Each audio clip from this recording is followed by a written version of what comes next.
Salutare, dragii mei! Astăzi vom vorbi despre spective, adică de lunete terestre. În principiu, în această categorie de optică apar două tipuri, cele cu ocular drept și cele cu ocular unghiular. O adevărată dilemă, ba chiar un subiect de discuții aprinse, care e de fapt alegerea mai bună. Eu zic așa, oricare ai alege, tot un compromis rămâne. Dacă vrei să te uiți rapid din mașină, poți ridica spectivul drept extrem de ușor pe geam sau pe marginea standului de pândă sau chiar pe un tripod și imediat poți ținti vânatul monitorizat.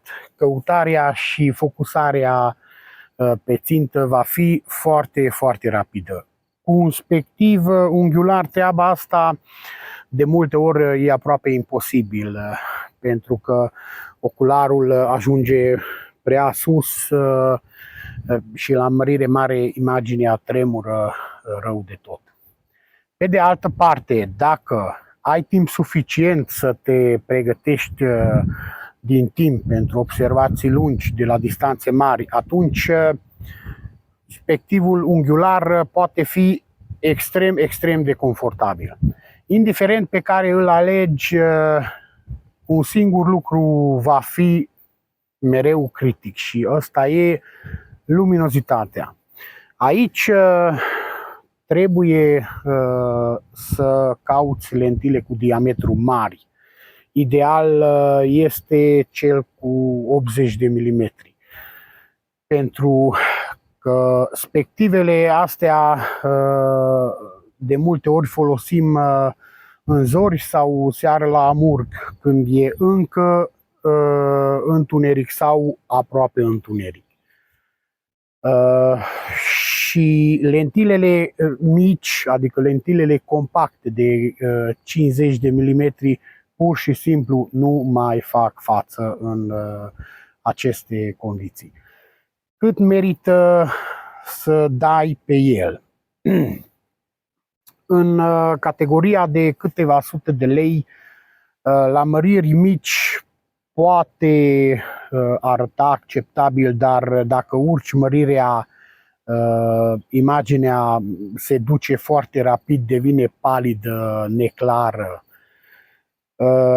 La categoria între 1500 de lei și 3000 de lei, situația e deja decentă, deci poți folosi și la măriri medii și mari, imaginea rămâne clară. Cel mult contrastul scade puțin și apar ceva aberația cromatică, dar eu zic că astea sunt compromisuri acceptabile.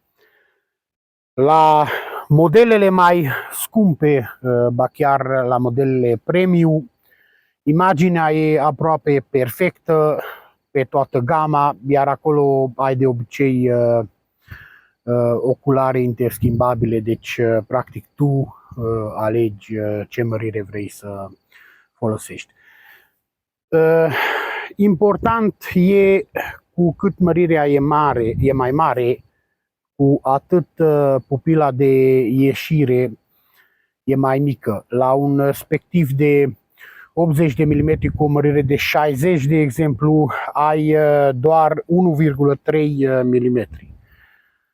Deci devine din ce în ce mai greu să privești exact prin el. Dacă ar fi să rezum, un spectiv cu mărire mai mică și cu ocular drept, dar cu o lentilă mare, e mai bun pentru vânătoare activă.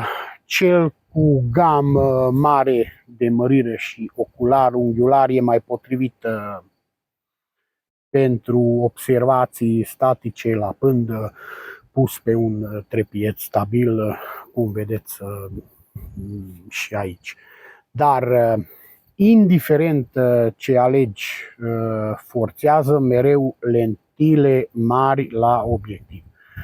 O lentilă mare are nevoie de foarte puțină lumină ca să vezi bine cu ea în condiții în care nu mai sunt lumine naturale suficiente. Merită la final să vorbim câteva cuvinte și despre trepiede, măcar atât când alegi un trepied, stabilitatea și capacitatea de încărcare sunt foarte, foarte importante aspecte.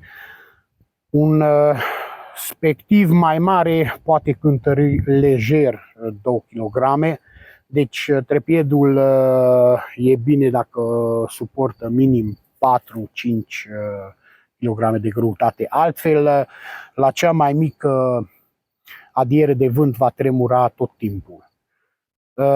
Dacă are cineva experiențe concrete, să le împărtășească, să ne ajutăm unii pe alții cu idei și sfaturi și ne vedem data viitoare. Salutări!